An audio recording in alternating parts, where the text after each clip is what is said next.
So hello everyone, आज हम discuss करेंगे बालाजी एमाइंस। हाँ, ये कंपनी देखो टॉप से कितने परसेंट डाउन है, मैं आपको एक बार दिखा देता हूँ। ये कंपनी ऑलमोस्ट टॉप से कितना परसेंट डाउन है, 58% डाउन है एंड इसको ऑलमोस्ट 944 डेज हो गया है। समझ रहे हो? तो ये कंपनी क्या इतना ही बेकार है कि इतना नीचे पड़ा हुआ है अभी तक 2-3 साल के बाद भी।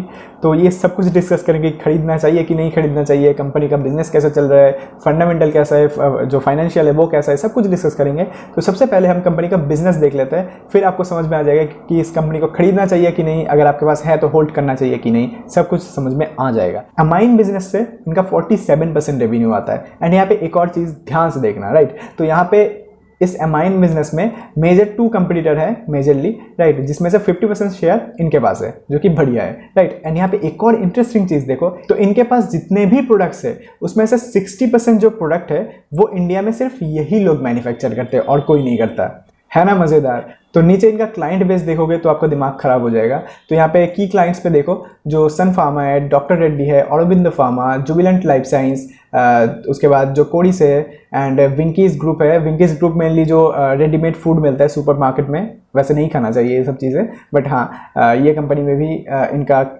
इनका क्लाइंट है। एंड इंडियन ऑयल है, हिंदुस्तान पेट्रोलियम है। तो बड़े बड़े कंपनीज इनके क्लाइंट है एंड अभी से नहीं बहुत सालों से है, राइट। तो ये चीज़ आपको समझ में आना चाहिए कि इस कंपनी को बिजनेस करना आता है एंड बढ़िया क्लाइंट बनाना भी आता है, राइट। तो इनका जो कि दिख ही रहा है आरओसी देखो 36.5% का आरओसी है, बहुत ही बढ़िया तगड़ा नेक्स्ट लेवल तोड़ फोड़ आरओसी है, ऐसा मिलता नहीं है हर एक कंपनी में, राइट। तो बढ़िया आरओसी, बढ़िया मज़ा आ रहा है। तो देखो फ्री कैश फ्लो कंपनी का प्रीसीडिंग ईयर का पॉजिटिव में है, 3 ईयर का भी पॉजिटिव में है, 5 ईयर का भी पॉजिटिव में है। तो कंपनी के पास अगर एक्सेस में पैसा बच रहा है, जो कि बहुत ही ज़्यादा पॉजिटिव साइन होता है। फ्री कैश फ्लो एक कंपनी के लिए बहुत बहुत बहुत बहुत बढ़िया चीज़ होता है, ये चीज़ आपको समझना पड़ेगा, राइट। एंड आफ्टर दैट हम यहाँ पे जो दूसरी चीज़ें देख लेते हैं, जो कंपनी का इन्वेस्टर है वो देख लेते हैं। तो देखो जो FII है, जो DI है, उन्होंने करंटली स्टेक इंक्रीज़ किया है, जो FII है उन्होंने भी स्टेक इंक्रीज़ ही किया है। एंड जो पब्लिक है उनके पास 40% है।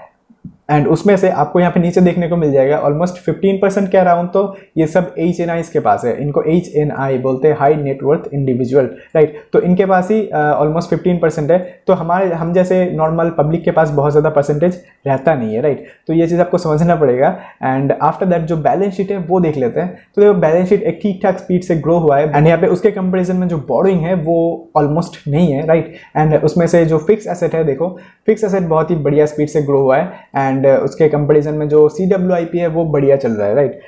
तो ये सभी चीज़ें आपको समझना पड़ेगा। कंपनी देखो कंटिन्यूअसली ऊपर से नीचे ही आया है, बट कंपनी का जो रेवेन्यू है वो कंटिन्यूअसली इंप्रूव हुआ है, इंक्रीज हुआ है, ऑलमोस्ट हाईएस्ट एवर कंपनी का रेवेन्यू है, राइट। एंड यहाँ पे देखो जो नेट प्रॉफिट है वो कंटिन्यूअसली इंक्रीज हुआ है। देखो 2012 में एंड 2022, राइट। तो 36 करोड़ का था एंड 400 करोड़ का, मतलब 10x हो गया है जो नेट प्रॉफिट है। तो ये सभी चीज़ें आपको समझना पड़ेगा, देखना पड़ेगा, राइट। 10 साल में 10 गुना हो गया है इनका जो नेट प्रॉफिट है। तो कंपनी का ग्रोथ बहुत ही बढ़िया है।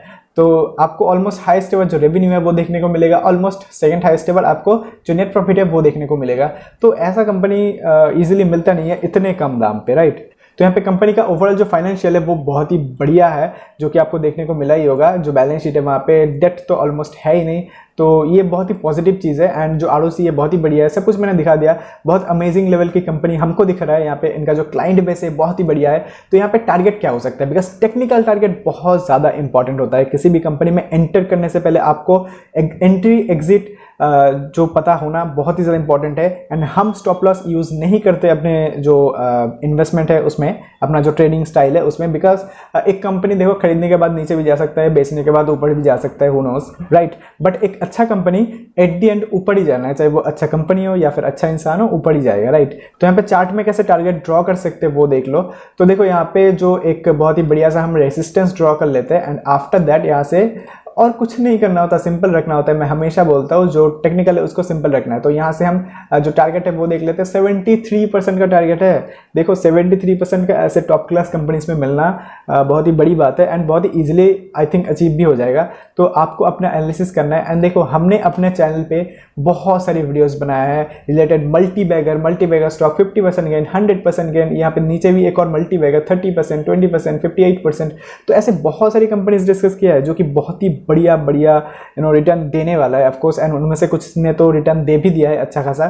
तो आपको अपने रिसर्च करके अच्छे से इन्वेस्टमेंट करना है, एंड जो मैं सिखा रहा हूँ वो सीखते रहना है। फिर मिलते हैं अगली वीडियो में, तक के लिए बाय बाय।